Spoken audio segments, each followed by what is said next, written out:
नमस्कार मेरे भाई, आप सभी को डिजिटल एग्जाम भारत में हार्दिक हार्दिक स्वागत है मेरे भाई।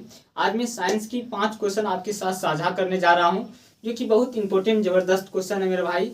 अगर मेरे वीडियो को पहली बार आप देख रहे हैं तो चैनल को सब्सक्राइब करके लाइक कमेंट जरूर कीजिएगा।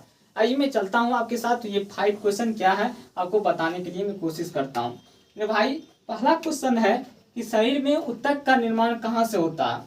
मैं शरीर की बात करूं, शरीर में ऊतक का निर्माण कहाँ से होता है, कोशिका के निर्माण कहाँ से होता है, कोशिका के समूह को क्या कहा जाता है। मैं बात करूं तो कोशिका के समूह को ऊतक कहा जाता है। लेकिन मेरे भाई ऊतक का निर्माण कैसे होता है। ऊतक का निर्माण प्रोटीन से होता है। आप जो खाद्य पदार्थ खाते हैं, खाना खाते हैं, उसमें जो प्रोटीन होता है, प्रोटीन से ऊतक का निर्माण होता है। इस चीज़ों को आपको जानना होगा, समझना होगा, तब जाकर के आप साइंस को अच्छी तरह से पढ़ पाएंगे, ठीक ना। इसीलिए वीडियो को पूरा देखिएगा। और पहली बार आए हैं तो जरूर चैनल को सब्सक्राइब करके लाइक कीजिएगा। आइए मैं चलता हूँ आपके साथ। विटामिन ए संचित कहाँ रहता है मेरे भाई।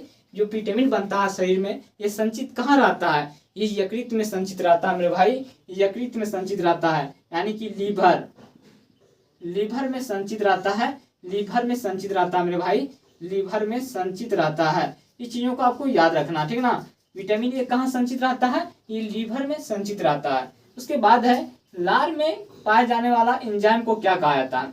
मैं बात करूं, लार में जो पाए जाने वाला एंजाइम होता है उसका क्या नाम होता है। तो लार में पाए जाने वाला एंजाइम की बात करूं, ये टाइलिन हो जाता है। ये टाइलिन मुंह में जो लार पाया जाता है उसमें पाया जाता है, यानी कि टाइलिन, यही है टाइलिन मेरे भाई। उसके बाद में चौथी क्वेश्चन आपको बताता हूँ। मैं बात करता हूँ कि मूत्र दुर्गंध होता है। जी हाँ, आप सभी जानते हैं। अगर मूत्र की बात करूँ तो कभी कभी किसी किसी का मूत्र दुर्गंध देता है। ये दुर्गंध क्यों देता है मेरे भाई, आपको मैं ये चीज़ समझाने की कोशिश करता हूँ। अगर आपको मैं बात कर लूँ यूरिया में बदलने के कारण, अगर आप मूत्र पेशाब जो है थोड़ा देर लेट कर दिए, अगर थोड़ा टाइम लगा दिए तो वो क्या करता है, अमोनिया से यूरिया में परिवर्तन हो जाता है और दुर्गंध देने लगता है। और मैं बात करूँ तो थोड़ा सा, यानी कि उत्सर्जन जो होता है, यानी गंदगी के कारण भी कभी कभी जो है दुर्गंध देता है। इस चीज़ों को आपको समझना है। यानी कि आपको मूत्र ये दुर्गंध की बात करूँ, मूत्र दुर्गंध कहाँ देता है तो यूरिया के कारण, यानी कि यूरिया के कारण बन जाने के कारण, आप यूरिया बन जाएगा तो थोड़ा सा जो है गंदा हो जाएगा। तो गंदा होगा तो स्वाभाविक बात है मेरे भाई, ये दुर्गंध देने लगेगा। यानी कि NH4 NH3 से मेरे भाई NH4 बन जाएगा, यानी कि अमोनिया बन जाएगा, यानी कि अमोनिया बन जाएगा, यानी यूरिया में परिवर्तन होने के बाद यही दुर्गंध देने लगता है। इस चीज़ों को आपको याद रखना है। उसके बाद है कि मानव मूत्र का pH मान कितना होता है।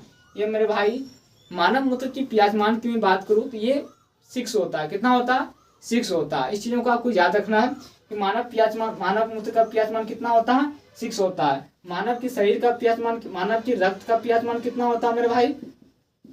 मानव के रक्त का pH मान कितना होता है, ये 7.4 होता है। इसको आपको याद रखना है। इस चीज़ बहुत इंपॉर्टेंट है मेरे भाई।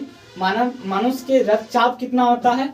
रक्तचाप की मैं बात करूँ तो रक्तचाप कितना होता है, ये चीज़ों को भी याद रखना आपको। रक्तचाप हो जाएगा, रक्तचाप हो जाएगा 120/80 हो जाएगा।